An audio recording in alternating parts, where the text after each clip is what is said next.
My next guest wants to help people know how to offer more love, support, and acceptance to their LGBTQ neighbors and friends, and he feels he's in a unique position to do that.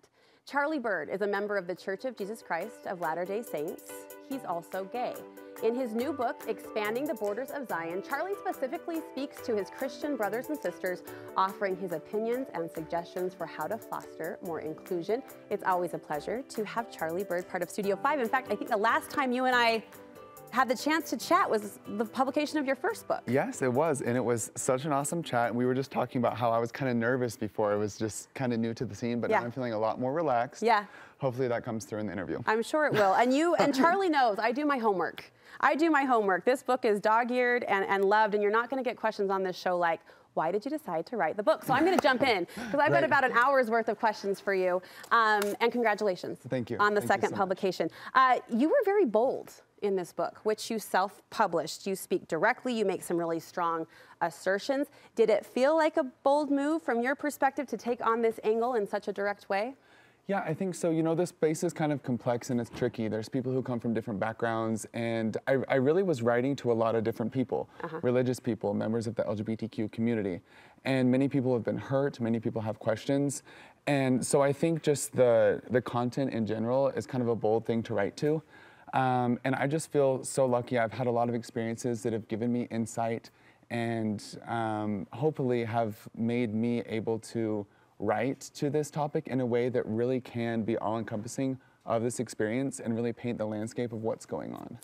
You open the book with a firm conclusion. You write, I have a sincere testimony that God loves his LGBTQ children. We are sent to earth for a divine purpose, and we are integral members of our heavenly family.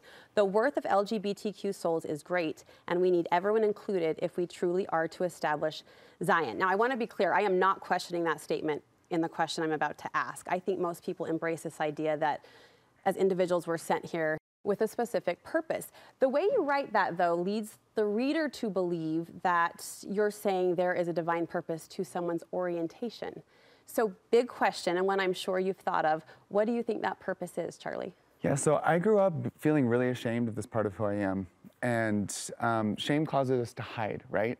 And so all through middle school, high school, even into my college years before I came out, I felt this societal pressure to hide my orientation, and I think that really bled over into other elements of my personality, my creativity, the way I connect with women, just things about the way I'm positioned because of my orientation that help me serve people, that help me love people, that allow me to form relationships. And as I was hiding those parts of me in shame, I really feel like me and everyone else was losing out on what I had to give and what I had to offer. And so I have found that being honest about this part of who I am and coming out has really allowed me to connect more and serve the community and on such a grander level. And so I definitely believe that my orientation is a blessing. And as we accept and honor that in ourselves and in others, like, communities become stronger. Let's talk about the title of the book, Expanding the Borders of Zion. You write, I am no longer viewing the gathering of Israel as bringing others into the small circle of Zion. Instead, I view it as expanding the borders of Zion to ensure it encompasses each of God's children. And you go on to say, we are gatherers, not sifters. So Zion, you know, is a scriptural term that refers to people of one heart, of one mind. And you talk a lot in the book about this hope you have for oneness. Do you think that oneness around this topic that you hope for is possible? I really do, and I've seen it in my life. You know, I remember being so scared that I'd never be accepted by my family, by my friends, by my community. And yet, as I was brave and started letting people in, I always say that coming out is kind of like, it's just letting people in. And so as I did that, they were able to see my heart and this part that I had hidden for so long. And vulnerability breeds vulnerability, and we got to know each other. And so on this small scale, with certain church leaders and certain religious congregations, I've really been able to see that oneness be achieved. And my hope is that that can be extended to everyone, and that we really can expand this circle of love that we have in our hearts for all of God's children, so everyone can have the support they need to live strong, healthy lives. Well said, well said. One line that I've been chewing on and cycling on, and I laid in bed last night thinking about it, is you make this statement that people need to be longed for. They need to be longed for. And You write, belonging is the intersection of courageous self-acceptance and a Christ-like environment. Together, we can make belonging to the Church of Jesus Christ synonymous with belonging in the Church of Jesus Christ.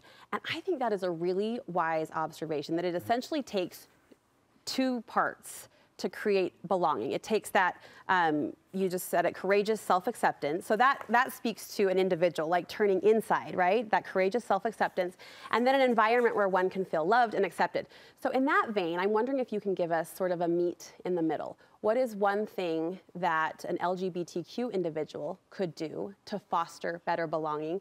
And then what is something that we could do to foster better belonging? Yeah, I love that question. Thank you so much. My first thought was that, you know, there were so many times that I perceived rejection. And that wasn't out of nowhere. That was based on past negative experiences, right? Because it hasn't been all sunshine and daisies. But I realized there were moments when I would go to an event or go to church or meet someone new and just have this preconceived notion that they were not going to be okay with who I am, that they would be disgusted, that they would feel off-put by my presence. And I realized that as I was going into situations from that point of view, I was kind of shutting down. And I wasn't belonging because I was just expecting that there was no belonging to be had. Okay. If that makes sense. Yeah. And while there really are ways that LGBTQ people are rejected and it's painful and it's really hard, I think it's, I would offer up the idea to not get into that mindset and just kind of claim your own belonging and show up and really look for the best in people and expect that. Don't assume people are going to react a certain way. Don't assume rejection. Yeah, for sure. And then on the flip side of that, for any straight individuals or members of religious communities who want to add to belonging, visible love and support, there are small ways, small words, small acts of kindness that can really show, hey, it's almost like intercepting that perceived rejection. Like knowing that the LGBTQ individual might feel like they might be rejected. So just pointing that out and say, you know what, no, I just want you to know, I'm just gonna reiterate that I love you and I want you here. Offer that open arm. Exactly. Yeah. You touch on the idea of stewardship, which is another common vocabulary word that in the church that kind of speaks to this divine responsibility or God-given responsibility. You say we each have power and influence we can use to support and protect others. This is done by giving voice to the voiceless and taking stewardship over inequality. That was also a little bit of a brain bend for me. How can we be better stewards, Charlie, over inequality? Yeah, I think sometimes when there's issues, especially social issues, if they don't impact us personally, it's easy to kind of step away and be like, you know, that's not my problem. And yet, we're called to love one another. And I'm just thinking religiously with baptismal covenants to mourn with those that mourn and comfort those who stand in need of comfort.